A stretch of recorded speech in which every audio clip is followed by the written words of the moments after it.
Hello folks. Well, as promised, here's my part 2 video of the Ikarus Aerofly RC-10 simulator, their latest release. These are the differences between the previous version, RC-9, and now RC-10. It's all new platform. So if you want to see all the models in the new version, just watch my part 1 video. I think you'll enjoy it because it's fast moving. Otherwise, here's my observances about RC-10. Make sure to turn your virus protection off before the program starts, or this is what you're going to see happen. You can permanently allow it, where in my case I paused mine for 10 minutes. First of all, it's finally on SteamPowered.com, and you gamers are likely aware of them. So, here we go.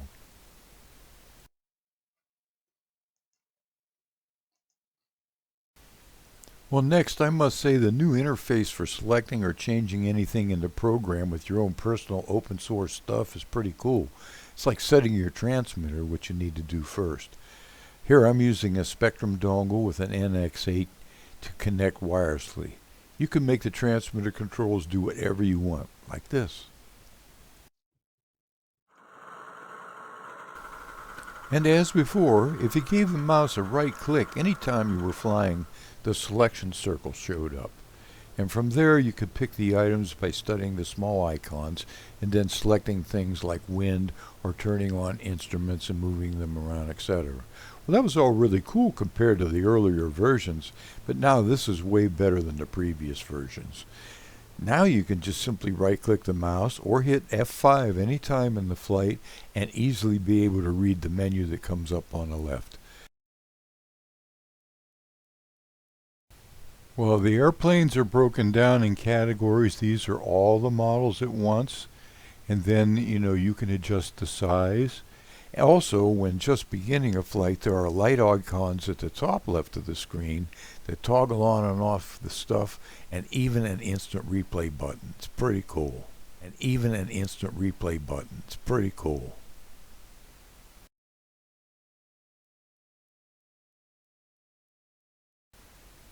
And everything's real easy to adjust. All you have to do is right-click your mouse and up comes a menu, and you can do everything. Like here I'm adjusting the wind and the wind direction. In this section, under simulation settings, allows you to have set up your crash time and different things that you can do with the transmitter. And it's all real easy to get into. And again, here is more functions that you can do. Some pretty cool stuff. I can move around any of the instruments and instantly switch to a new model if I want to, and it'll remember it in my favorites or recently used. So it's really easy to get back to it when you want to fly the same model again. But night flying on this is amazing. So not all the planes have lights, so you've got to search for lights, and of course it tells you everything. But then you've got the courses, and these have to be the 4D courses to fly in order to do the lights. But boy, is it fun to race through here.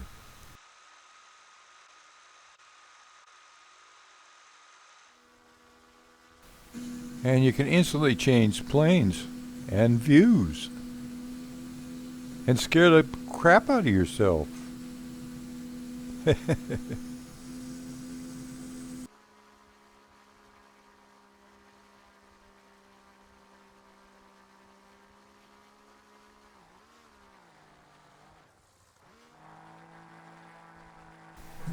Hear a little daylight flying.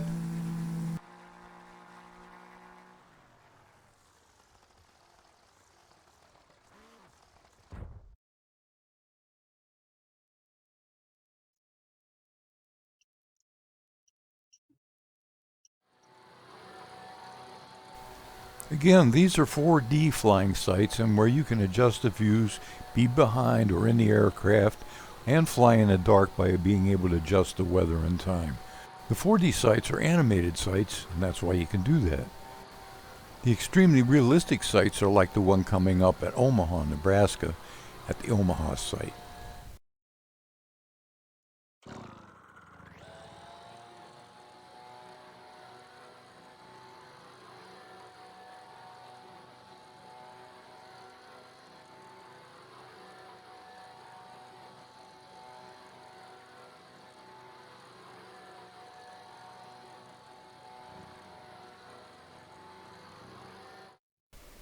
So running jerky, maybe not enough RAM, your video card's not up to snuff, just reduce the surrounding graphics.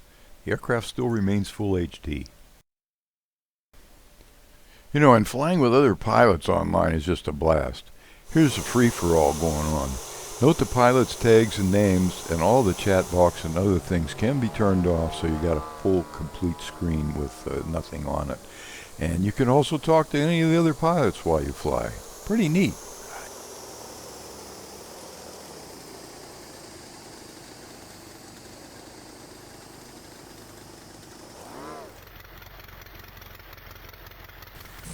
Now, this is the Omahawks flying field, and back in the 70s, I flew here at the Multi-Wing Nationals. And this plane, of course, is just a plane I wanted to fly because I was suggested to fly something for Veterans Day. So don't forget, Happy Veterans Day.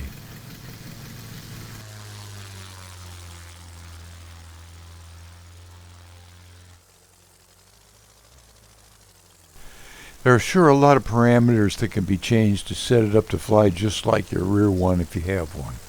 If not, for $79 on Steam, that's a lot of RC aircraft you can put in your den with no clutter at all.